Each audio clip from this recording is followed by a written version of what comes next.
diberi kesempatan, diberi peluang, dan tidak ada kesempatan peluang lain lagi saudara-saudara selain di dalam Yesus Kristus. Tidak. Jangan sampai saudara ragu sedikit pun soal.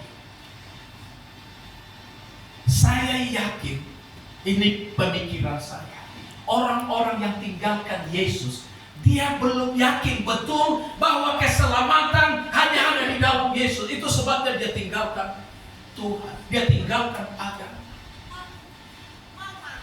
Bukan soal status Kristen, Pentakosta, Kristen, Protestan, Katolik, bukan. Bukan soal status ini. Tapi adakah Yesus dalam hidup saudara dan saya? Itu yang paling utama. Tidak ada yang lain.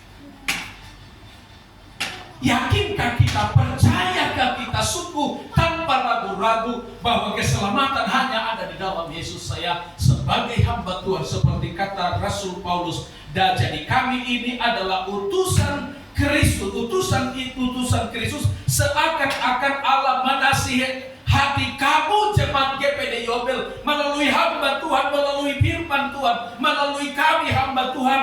Kami adalah utusan Kristus, seakan-akan Allah menasihati kamu dengan perantaraan kami.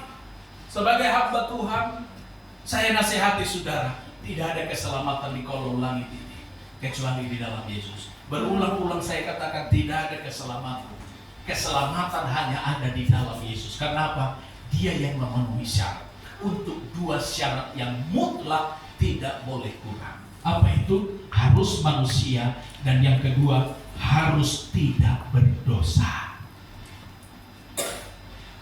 Apa kata firman Tuhan?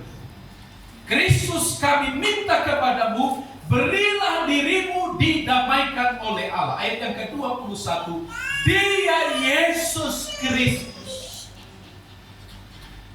Dia Yesus Kristus, juru selamat kita, yang tidak mengenal dosa. Dia tidak mengenal dosa. Ada orang mengambil kesimpulan selama manusia berarti berdosa. Dia tidak tahu manusia yang mana dulu. Pernah manusia tidak berdosa? Adam dan Hawa sebelum jatuh dalam dosa pernah tidak berdosa. Nah, Yesus Kristus dikatakan firman Tuhan tidak mengenal dosa, telah dibuatnya menjadi dosa. Dan kita ingat salib, lambang kutuk, lambang penghinaan, tapi bagi kita itu lambang kelepasan. Amin.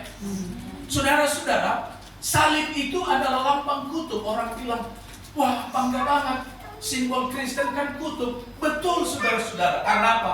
Setiap kita ingat salib, kita lihat dia yang terkutuk, dia yang tidak mengenal kutuk menjadi kutuk, supaya kita yang terkutuk dibebaskan. Amin. Dia yang tidak mengenal dosa menjadi dosa, supaya kita yang berdosa diselamatkan. Jadi ketika dia yang tidak berdosa dibuat menjadi dosa, kita ingat ketika Yesus di kayu salib, Eli Eli lama sabachthani. Allahku, Allahku, kenapa engkau tinggalkan aku? Kenapa?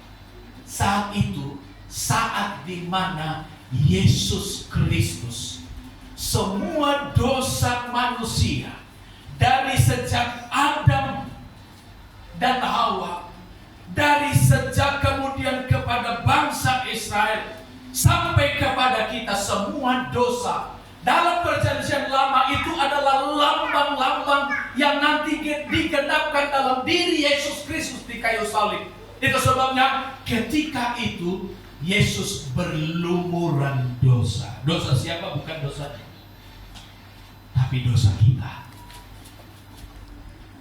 Dia menjadi najis, dia menjadi terkutuk, dia menjadi hina, dia menjadi semua hal ditanggung ke dia. Dan jangan lupa, yang ditanggung oleh Kristus di salib semestinya kita yang nanggung itu.